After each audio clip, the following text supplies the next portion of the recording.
La rebelión de Ollantay, el guerrero vencido por amor.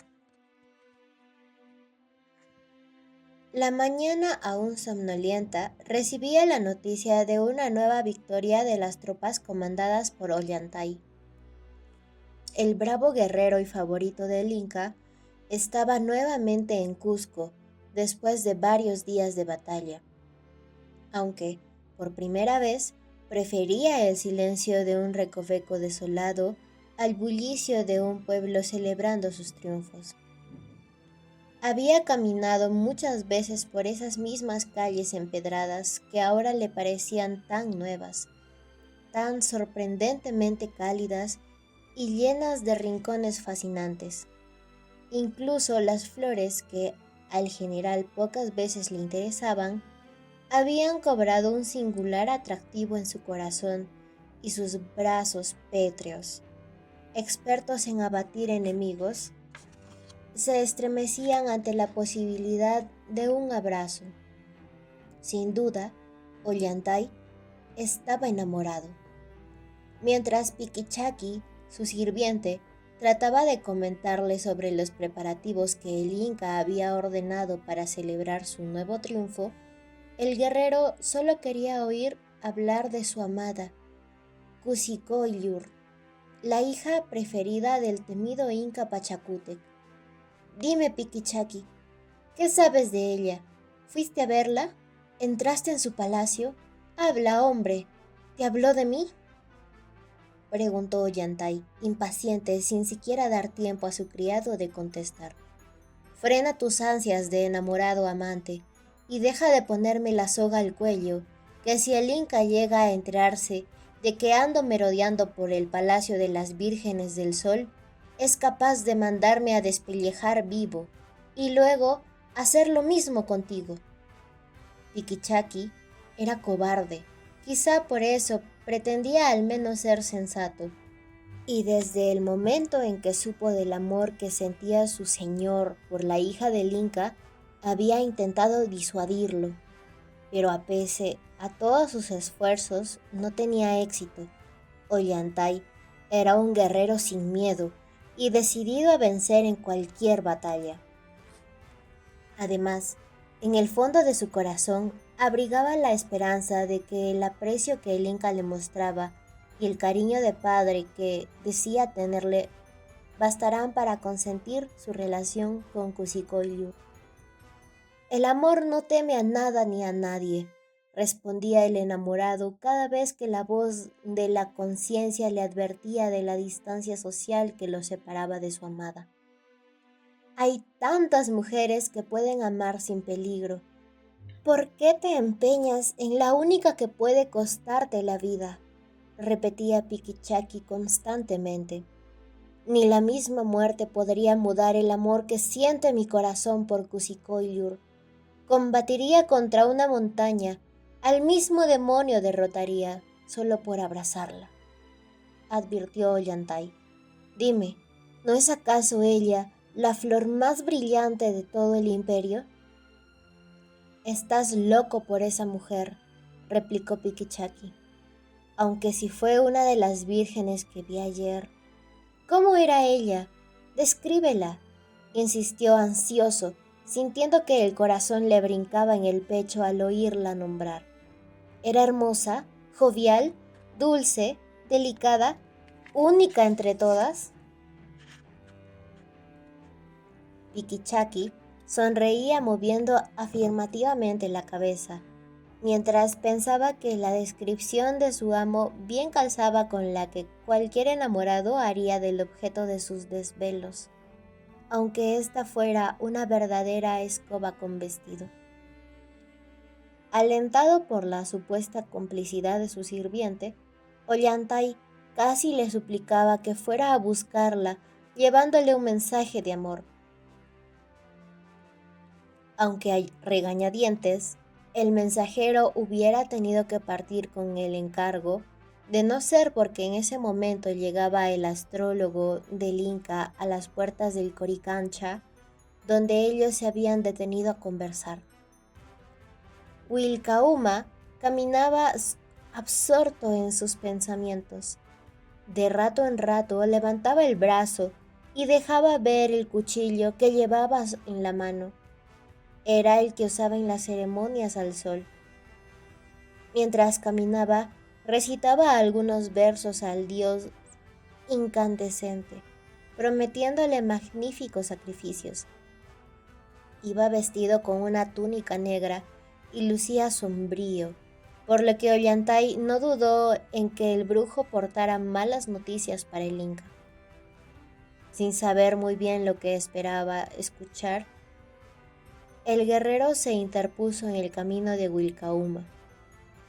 Aunque no estimaba mucho al agorero, sabía bastante bien que el Inca confiaba en sus predicciones y que le convenía tenerlo como aliado. Te brindo mi respeto, noble Wilcauma, saludó Ollantay, alzando un poco la voz para sacar al brujo del estado de concentración en el que andaba. Te ofrezco mi veneración, pero tiemblo al mirarte caminar de esa manera. ¿Acaso está enfermo el Inca? Dime lo que sabes, aunque tus palabras me anuncian la desgracia. ¿Qué te propones al interrogarme así? Bien sabes que te estimo, y aunque tienes a tus pies los Andes, necesitarás de todo tu valor para contenerlos. Ollantay tembló al darse cuenta de que, de alguna manera, el brujo ya sabía el amor secreto que calentaba su corazón. Inquieto, caminó unos pasos acercándose al viejo, mientras trataba de simular indiferencia. Si has adivinado mi congoja, desata pronto de esta madeja y explícame claramente mi destino, le reclamó, cuando estuvo lo suficientemente cerca como para que nadie más pudiera oírlo. Te conozco desde niño, Ollantay. Sé que gobernarás el antisuyo y que el Inca te ama al punto de compartir contigo su poder, pero no lo desafíes pretendiendo seducir a su hija. No lo hagas, poderoso Ollantay. Domina los impulsos de tu sangre y no cometas semejante deslealtad contra tu señor. Totalmente indefenso ante el poder adivinatorio de Wilcauma, Ollantay no pudo más que confesar con la voz entrecortada por la emoción que abrigaba la esperanza de que el Inca reconociera en él a un valiente y leal aliado merecedor de desposar a su hija. En vano trató el brujo de convencerlo de desterrar tales sentimientos de su pecho, pues su pretensión solo provocaría la ira del Inca y probablemente la muerte del pretendiente.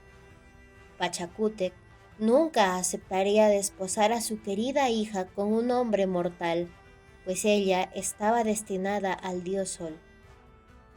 En tus manos tienes un puñal, dijo Ollantay poniéndose de rodillas ante el anciano. Quítame la vida, pues más pronto una peña dará agua y la tierra llorará a que yo olvide a Cusicoilur. Tomándolo por el brazo para que se ponga de pie, Wilcauma insistió una vez más en su empeño por disuadirlo, pero no obtuvo sino una confesión que hubiera preferido no escuchar jamás. Cusicoilur ya es mi esposa, mi sangre y su linaje fluyen juntos, admitió Ollantay, tras lo cual le suplicó que intercediera por él ante el Inca. El viejo se sintió desolado. Con el semblante entristecido y soltando el brazo que sostenía como si se tratara de un pedazo de hierro candente, lo alejó de sí. Lo vio avanzar por la calle vacía al lado de Piquichaqui y lo compadeció. Estás solo, Ollantay, y poco será lo que puedas hacer. Cuánta verdad incompleta encerraba la predicción de Wilcauma, pues si el guerrero estaba solo, su amada lo estaba también. Encerrada en su palacio, Cusicoilur había llorado en silencio por la partida de su esposo a la guerra, y ahora, que estaba de regreso, se lamentaba de no poder recibirlo en sus brazos y sanar sus heridas. La madre, que apenas conocía del amor de la joven por el preferido del Inca, no imaginaba siquiera que la unión entre ambos había sido sellada y que el destino de ambos estaría muy pronto en las manos de Pachacútec. La desdichada princesa estaba tentada a desahogar su corazón y dejar que la ternura de su madre la reconfortara, pero en ese momento la comitiva del Inca se dejó notar en la entrada del jardín en el que se encontraban. Enjúgate esos ojos, mi pobre criatura. Mira que tu padre llega y no es buen augurio darle la bienvenida con lágrimas. Pese a los esfuerzos de la joven por sonreír, el Inca reconoció el llanto de su alma. ¿Por qué sufres, corazón del corazón mío?, preguntó el padre, y la hija se desató en llanto. Lloro, como lloran las flores, el rocío que el sol disipa con su presencia, recitó la joven. Que vengan los músicos, ordenó el Inca. Ellos sabrán despejar la melancolía que enturbia tu mirada. Al cabo de unos minutos, los artistas ejecutaban sus melodías con maestría y la princesa lloraba con todo el sentimiento de su corazón. Mas en cuanto vio aparecer a los dos generales del ejército de su padre, aprovechó para marcharse. Al salir, su mirada y la de Ollantay se cruzaron. ¿Qué no hubiera dado ella por abrazar a su esposo, o al menos por verlo con una sonrisa? Los amantes se conformaron con una mirada intensa y corta, como un suspiro para evitar que alguien notara su pasión. Cuando los tres hombres se quedaron a solas, el Inca les informó que era indispensable que separaran a sus hombres para partir a una nueva batalla, pues Chayanta, el líder del Collasuyo, estaba dispuesto a atacar el Cusco. Ollantay, con la sangre ardiendo en sus venas, auguró la pronta derrota del enemigo y aseguró que ya todo estaba dispuesto para la nueva batalla. En silencio, el enamorado había reconocido el momento como el más oportuno para solicitar al Inca el reconocimiento de su matrimonio con Kusicoyur. Apelando al respeto que él sentía por su señor y el cariño que su Inca le concedía, Ollantay solicitó quedarse a solas con él, como lo hubiera hecho con su propio padre. Confesó el sentimiento que entibiaba su corazón. Pero el Inca no era su padre, ni Ollantay poseía el linaje divino que debía tener un pretendiente de su hija. Sintiendo como una traición la solicitud de quien hasta entonces había sido su favorito, lo desterró de su palacio y de su imperio para siempre. Dolido por el rechazo y ofendido por el desprecio que le había mostrado el Inca, el guerrero se dirigió a la patria de la que había salido para servir a su señor. El Antisuyo era su lugar y desde allí pretendía recuperar por la fuerza lo que por amor le había sido negado. Estaba dispuesto a llevarse consigo a su mujer. Mientras renegaba de su suerte y se prometía venganza contra el Cusco, el corazón del imperio, Piquichaqui había ido en busca de noticias de Cosicoyor. Encontré su palacio abandonado, informó el mensajero al reencontrarse con su señor. Pregunté, pero nadie me dio razón de ella. Todas las puertas estaban cerradas y ni siquiera dejaron a los perros, hasta los ratones habían huido. Quizá su padre se la ha llevado a su palacio, dijo Ollantay. ¿Nadie te preguntó por mí? No, pero me enteré que más de 1000 hombres te buscan para detenerte. Parece que el amor no es bien visto por esos lares, añadió el sirviente.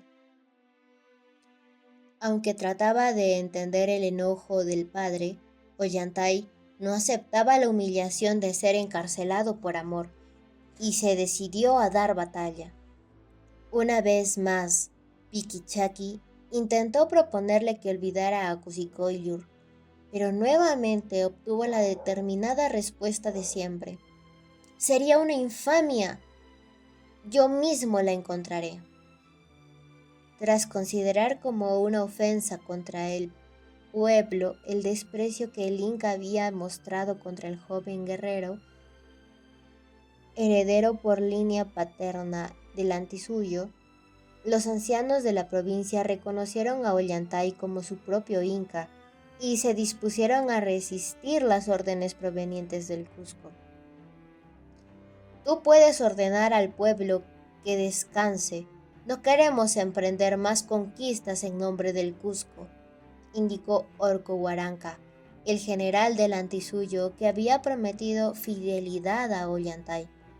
Es cierto, respondió el guerrero, y dirigiéndose al pueblo que se había formado frente a su nuevo palacio, le aseguró que varias veces se había opuesto a los deseos del Inca cusqueño de empujar a sus soldados a incansables batallas. ¿Cuántos héroes no vuelven jamás a sus hogares?, arengó. ¿Cuántos hombres valientes han sucumbido en estas luchas?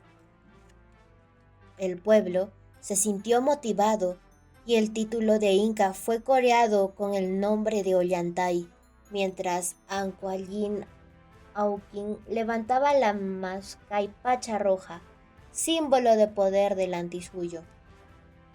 El autoproclamado Inca nombró a Orco Huaranca general de sus ejércitos y se dispuso a ir contra los soldados del gobernante cusqueño. 30,000 antis están listos y entre ellos no hay ni un solo miedoso, aseguró el valiente Orco Huaranca. Tras lo cual organizó a las tropas que irían al ataque.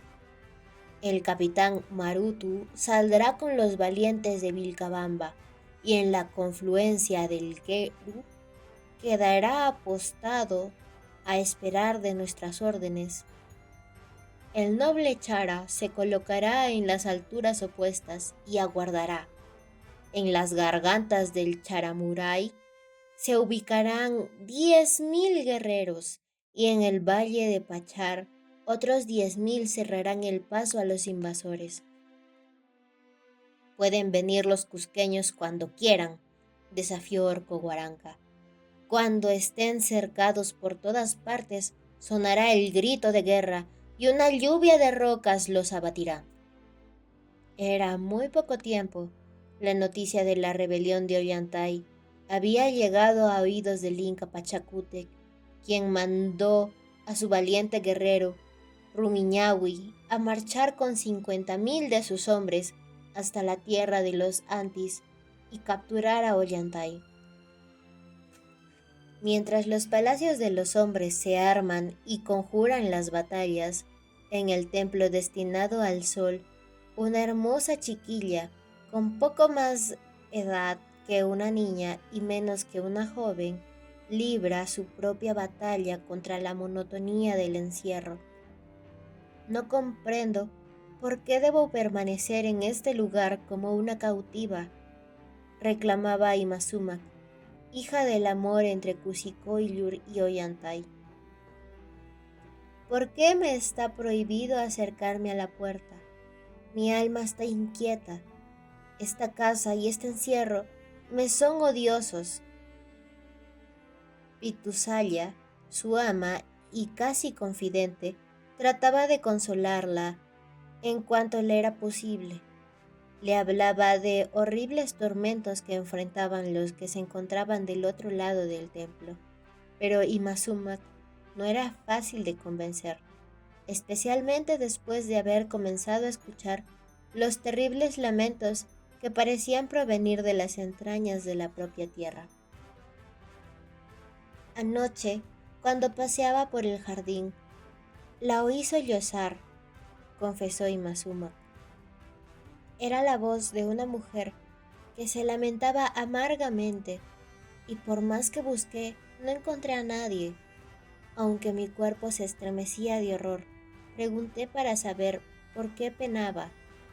La voz no me contestó, solo repetía una y otra vez: Sol, arráncame de aquí, líbrame de esta horrenda pena. Tus oídos te han engañado. No hay nada de malo en este templo, replicó Pitusaya. Y en el Cusco la pesadumbre se extendía también al palacio de los hombres. Rumiñahui había perdido la batalla frente a Ollantay. Él y sus hombres cayeron en la emboscada preparada por Orcohuaranca. ¡Ay! ¿Cómo es que olvidé el temperamento guerrero de esa serpiente poderosa? Se quejaba Rumiñahui pensando en el ataque de Ollantay. Olvidaste que mintió, urdió emboscadas y exterminó ejércitos en todas las regiones. En él se conjugan la mentira y la victoria. Los más valientes de mis hombres murieron derribados como bestias por la lluvia de piedras que cayó sobre nosotros desde los acantilados. El general de Pachacútec daba vueltas en el salón del Inca, lamentándose de no haber tenido a nadie contra quien blandir su mazo y cavilando de manera en que informaría al Inca de su derrota, cuando tropezó con Wilcauma. El brujo del Inca estaba vestido de luto, lo cual sorprendió a Rumiñahui. Ha muerto el Inca. Ahora Tupac Yupanqui ocupa el poder, informó el agorero, en el preciso momento en el que el nuevo Inca ingresaba al salón, seguido por su séquito. Entre las cenizas de los pájaros quemados en la hoguera de los funerales, no se ha encontrado más Inca que tú, advirtió Wilcauma. Quiere decir que es necesario reducir al enemigo delante suyo. Tal es el augurio. Sin embargo, aquí está el jefe que dejó escapar al enemigo, replicó Tupac Yupanqui, aludiendo a Rumiñahui, quien no se atrevía a levantar la mirada. 1000 hombres han perecido por tu culpa, y el anciano Inca murió agobiado por ese pesar. No fui cobarde, padre mío, susurró el guerrero vencido. Las piedras aplastaron todo. Combatí entre ellas, pero fue más fuerte que yo. Permíteme solo un intento más. Iré a la fortaleza de Ollantay y lo pondré a tus pies. Si fracasas esta vez, deberás renunciar al mando de mis guerreros, sentenció el Inca. Rumiñahui partió de inmediato con el aliento de un buen augurio por parte de Wilcauma hacia Cusipata. Marchó solo. En el camino iba planeando su estrategia, de modo que al llegar a las cercanías de la fortaleza de Ollantay se encontraba preparado. Con las ropas desgarradas y cubierto de sangre por las heridas que él mismo se había causado, se acercó tambaleante hasta la entrada del pueblo. Un hombre que lo vio llegar corrió a auxiliarlo, lamentando la crueldad de la que había sido víctima. El desconocido le ofreció agua y algo de comida. Corre a la casa de tu Inca y dile que ha llegado alguien que lo ama, le dijo Rumiñahui, quien, sin preguntar nada más, salió presto en busca de su señor. El guerrero cusqueño había aprendido de las estrategias de su oponente y esta vez planeaba un ataque silencioso. Le haría creer que el nuevo señor Tupac Yupanqui era cruel, sanguinario y violento. Diría del heredero de Pachacútec que estaba decidido a gobernar por medio del terror y que se había propuesto destruir a todos quienes se le opusieran, incluso aquellos que como él habían servido fielmente a su padre, el fallecido Inca. No te aflijas, amigo mío, valiente del Anasuyo, curaremos tus heridas, y tú serás un cuchillo más en contra del cruel Inca, aseguró Ollantay, cuando lo hubo reconocido. Pero antes de ir en busca de venganza, celebraremos en tu honor una gran fiesta. Sobre las alturas del Antisuyo, los hombres se regocijarán con tu llegada. Durante 3 noches velaremos en homenaje al sol. Ollantay no se había dado cuenta aún de que su inocente compasión y el exceso de confianza serían su perdición. «¡Que suene la música!», ordenó. «Un valiente está entre nosotros». Rumiñahui se convenció de que esta vez el triunfo sería suyo. En asuntos de estrategia, la ventaja está del lado de la imaginación y no de la fuerza, y eso lo sabía muy bien Imazuma, que había tratado por todas las formas posibles vencer su encierro, y por saber quién era aquella que se lamentaba tan amargamente cada tarde. «Lloraré sin cesar hasta que me descubras la verdad, Pitusaya», amenazó Imazuma a su ama, quien conocía además la determinación de la muchacha. No quería arriesgarse a soportar su cantaleta inacabable. «Se trata de una historia muy triste», dijo Pitusaya. «Te contaré solo si prometes que no dirás nada». «Dímelo todo, no me ocultes nada, pues nada saldrá de mi boca». «Detrás de esa puerta de piedra hay una celda». Con cautela para no ser sorprendidas, las muchachas se dirigieron hacia la puerta, la empujaron con todas sus fuerzas y lograron que se moviera un poco. Por el resquicio que se había abierto, se deslizaron hacia el interior. La pequeña antorcha que llevaba Imazuma en la mano se agitó hasta casi apagarse. Del otro lado de la puerta se alzaba una terrible oscuridad, y el aire húmedo las hizo tiritar. Había por todas partes un terrible olor, como de algo que se pudría en algún lugar de la cueva. Mientras avanzaba con la luz en mano, Imazuma comenzaba a creer que no había sido muy buena idea insistir tanto por conocer el secreto que escondía el templo. De pronto, una figura pálida, cubierta de harapos y con los cabellos blancos cayéndole a ambos lados de la cara, surgió ante ella. Parecía una muerta, un espanto deambulando en solitario. Imazuma quiso gritar de horror, pero sintió que las fuerzas la abandonaban. Quizá hubiera caído al suelo de no ser porque Pitusaya la sostuvo y le hizo notar que no se trataba de una muerta, solo de una pobre desdichada que pagaba una dura condena. «Ayúdame a sacarla de aquí», insistió ansiosamente la niña, y empujó a su ama hacia el fondo de la cueva, donde se encontraba aquella figura fantasmal. Al tomarla por el brazo, Imazuma estuvo tentada a creer que, en verdad, debajo de ese montón de harapos no había un cuerpo viviente. La delgadez de la condenada la hacía lucir aún más alargada, y cuando su mano helada rozó la piel de la niña, Imazuma sintió un estremecimiento frío que le recorrió desde la nuca por toda la espalda. Cuando por fin lograron sacarla de la cueva, la oscuridad de la noche fue gran aliada de las salvadoras. Con cuidado la acomodaron sobre el jardín y le dieron de beber algo de agua.